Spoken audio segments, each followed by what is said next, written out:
علامہ صفوری رحمۃ اللہ تعالیٰ علیہ نے ایک کتاب کے حوالے سے نقل فرمایا ہے کہ ایک شخص، ایک بزرگ سمندر کے قریب سے گزرے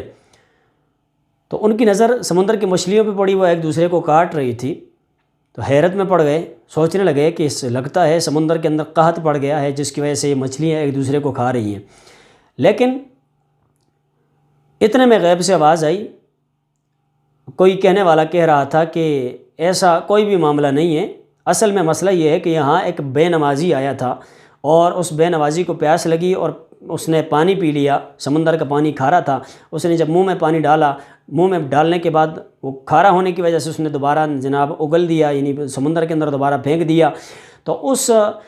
پانی کے پھینکنے کی وجہ سے ساری جو مچھلیاں تھیں وہ ایک دوسرے کو کھانے لگ گئی ہیں۔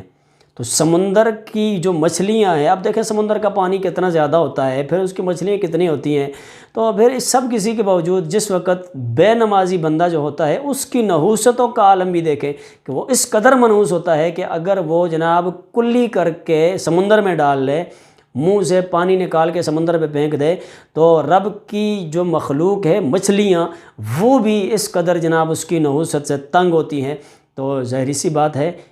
اس سے ہمیں یہ معلوم ہوا کہ اللہ پاک کی جو دیگر مخلوقات ہے وہ بھی بے نمازی سے نفرت کرتی ہے۔ تو ہمیں یہ چاہیے کہ ہم اپنے گھر اور اپنے محلے اور جناب اپنے دوست احباب کو اس چیز کی دعوت دیں کہ وہ نماز پڑھیں، وہ اللہ کے نیک بندے بن جائیں، تو تاکہ وہ جناب کسی بھی مخلوق کی نظر میں قابل نفرت نہ ہوں بلکہ قابل عزت ہوں۔